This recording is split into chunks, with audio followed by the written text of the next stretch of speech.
Hi, class. So this is number 2 on 12.5.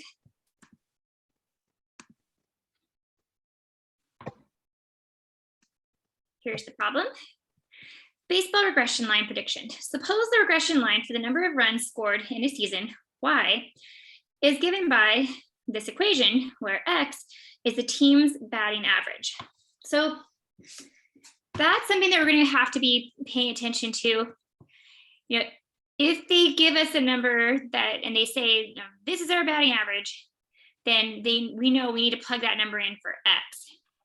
And if they say this is the number of runs scored in a season, then we know that we need to plug that number in for y. So for a team with because whenever we do predictions, it's almost always where we have to just plug a number in for either x or y and then find the corresponding other variable. Because there's something interesting that if when you have an equation like this, and you only have, we have two unknowns right now, and we can't really solve the equation completely and get a numerical answer when we have two unknowns. But if they were to give us one of these unknowns, then we can solve or just solve for the other unknown and always find it. So if they were to give us a y value, then now this would be an equation with only one variable. We could isolate that variable, which would be the x, on one side of the equation, and we could solve for x. Or if they give us an x value, we plug that number in for x, and then we could find the corresponding y value. So let's see what number this part A says. For a team with a batting average of 0.235, find the expected number of runs scored in a season. So Michelle, which one that 0.235, is that an x value or is that a y value? What do you think? I put that in for the x value. Good, that sounds great. Yeah, right? Because and then we have to remind ourselves, and that's why it's best sometimes to write it out. X is the team's batting average. So with a batting average of that, so they're telling us this is the batting average. So this we need to plug in for x. You're exactly right, Michelle. Good job. So we just have to be careful with doing that, and we know how we have to kind of be well practiced with plugging values in for other values and simplifying. And we might have to do a little solving equations like this as well.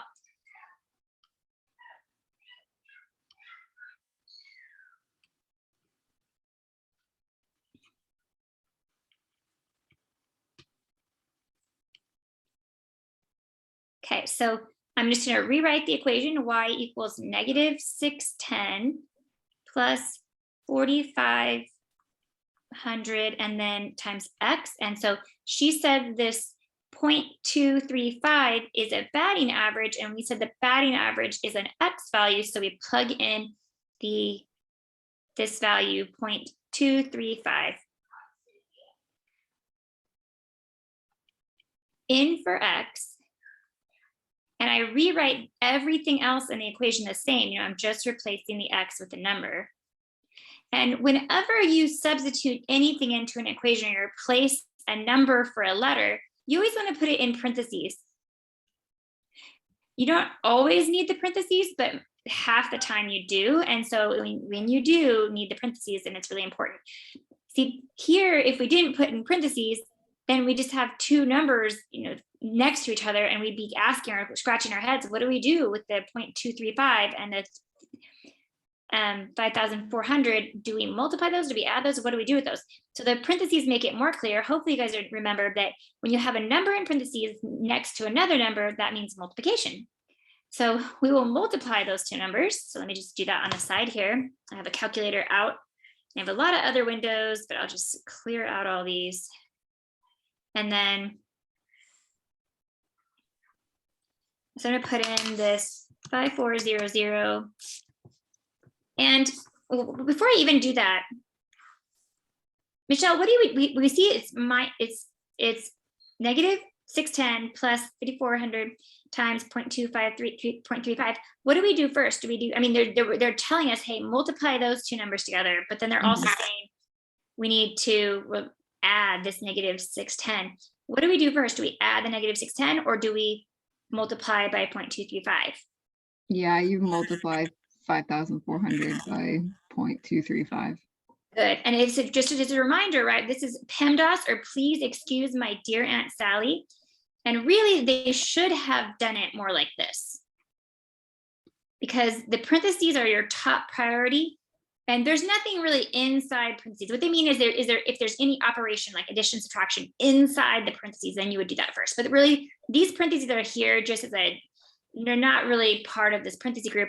They're just here to show us there's multiplication going on. So this is just a multiplication level, but parentheses, exponents, multiplication, division, and addition, subtraction. So parentheses are your first priority. You always do that first. Any exponents get taken care of next. Any multiplication or division, you do it from left to right if there's both multiplication and division present. And then addition, subtraction, they're like the same level of importance. So you just do them from left to right if there's just addition and subtraction left, and you've got to rid of all the multiplication and all the buttons above. So remember that. So here we have the higher, there's multiplication and addition. So the higher priority is multiplication. PEMDAS says take care, or please excuse my dear Aunt Sally, says take care of the multiplication first. So that's why we're going to do this first, and then when we get an answer, we're going to add the negative 610. So I'm going to do 5,400 times 0.235. Okay, I get an answer here.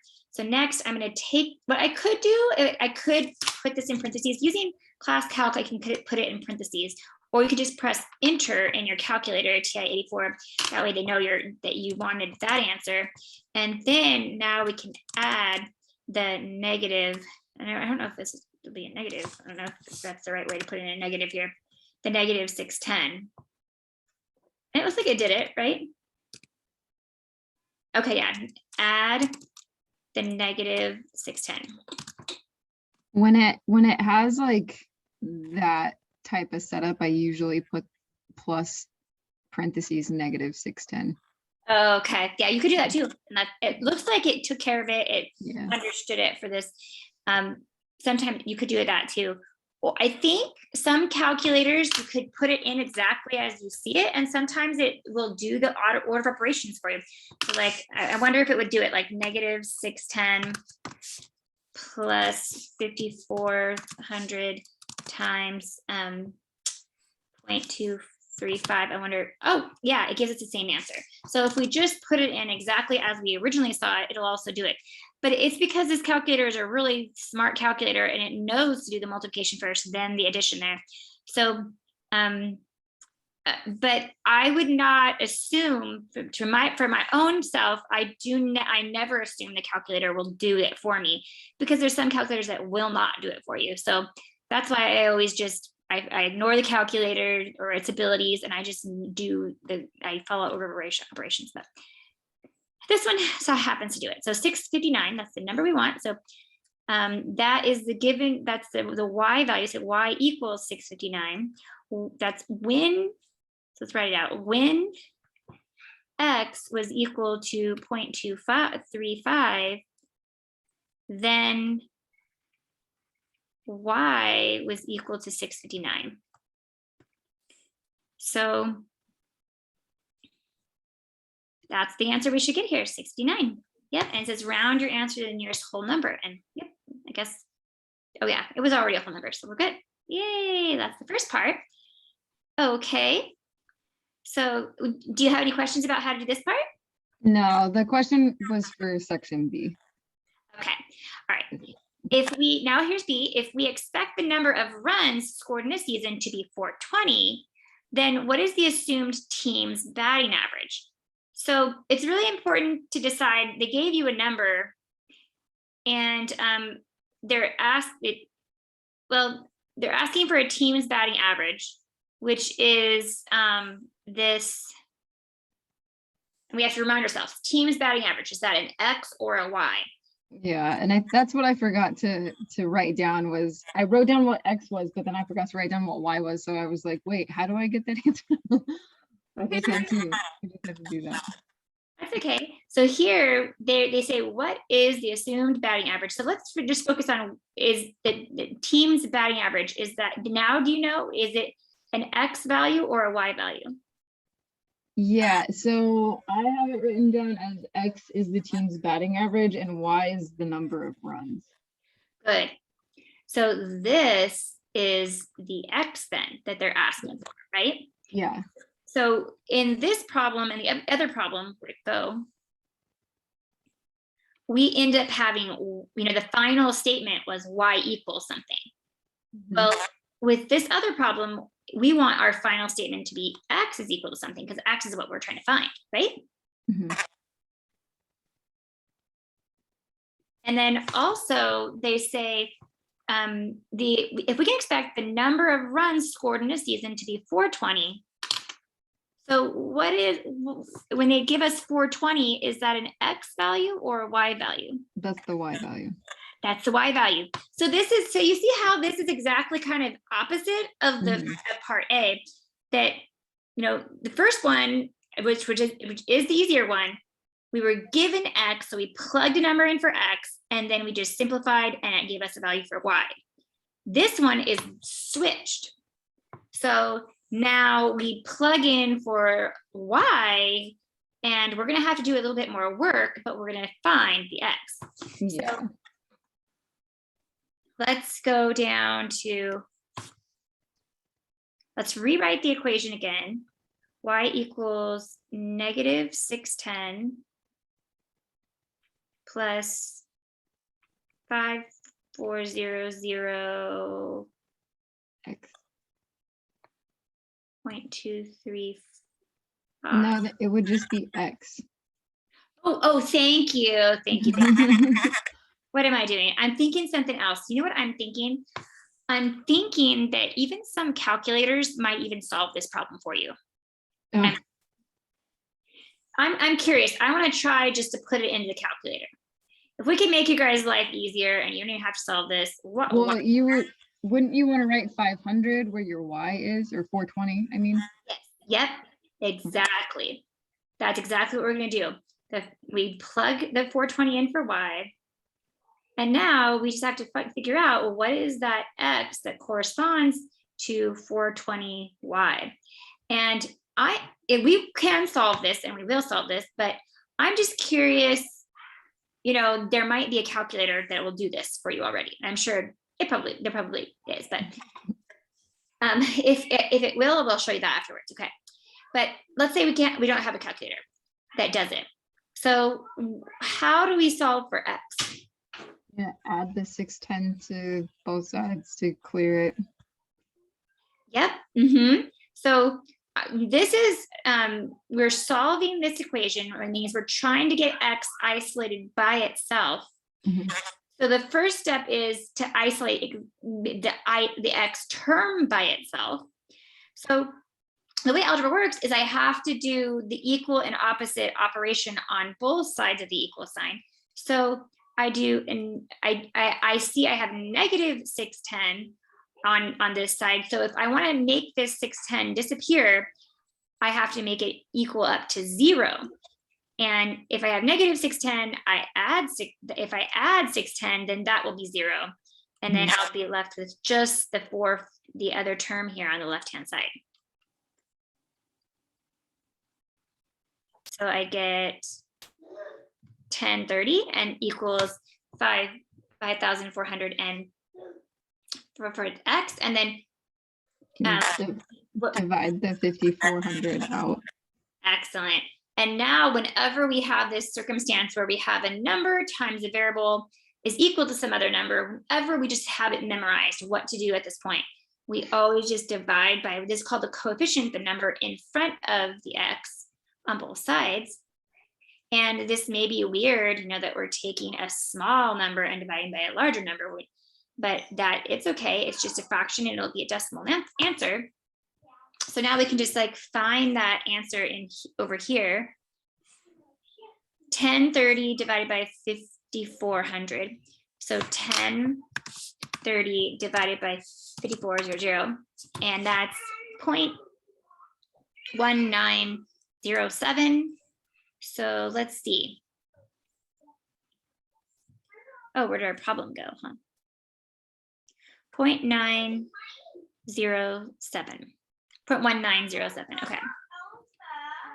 0.19, okay. Did we? Yeah, if you round it up, it would be 0.191. Yep, if we round it up. Yep, if we round to 3 decimal places, it'd be 0.191. Yep, exactly that. Mhm. Cool.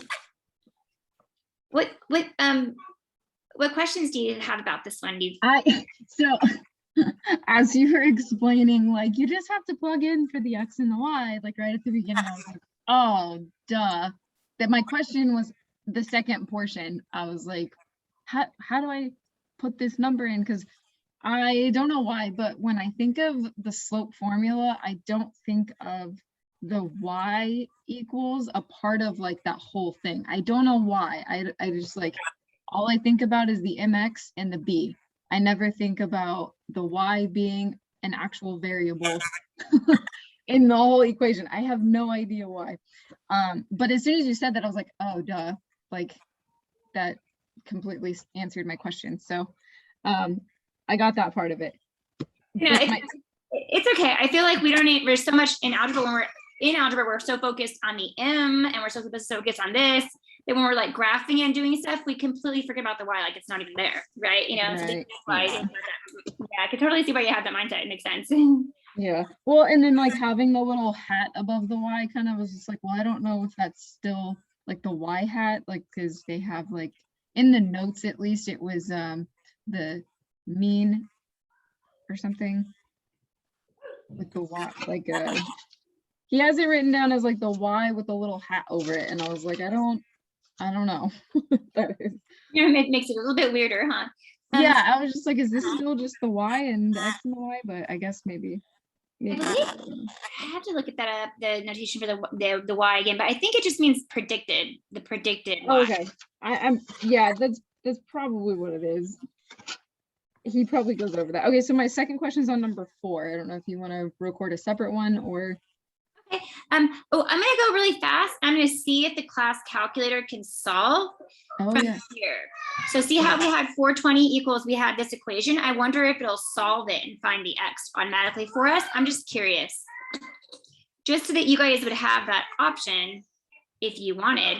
So what we have? We had 420 equals -610 plus 5400x.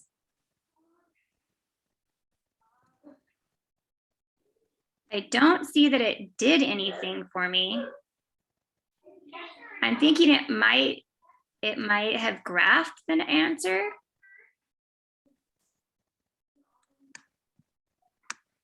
But it just looks like it has 0, 0 in there. Oh, look, they did graph the answer. Look at that. See the answer there? Yeah, that's funny. Okay, well, that's cool. You didn't see it on there. If I get small enough, then we'll be able to see it even better. But yeah, they're graphing the answer. Nice. So I guess so I just wanted to show you, I think the program there actually did solve this equation, and their way of solving it is just saying X equals 0.19. And they thought it was a graph. They thought it was like a line that I'm trying to draw, but rather than a simple just number, but that is an option. All right, I'll stop the recording.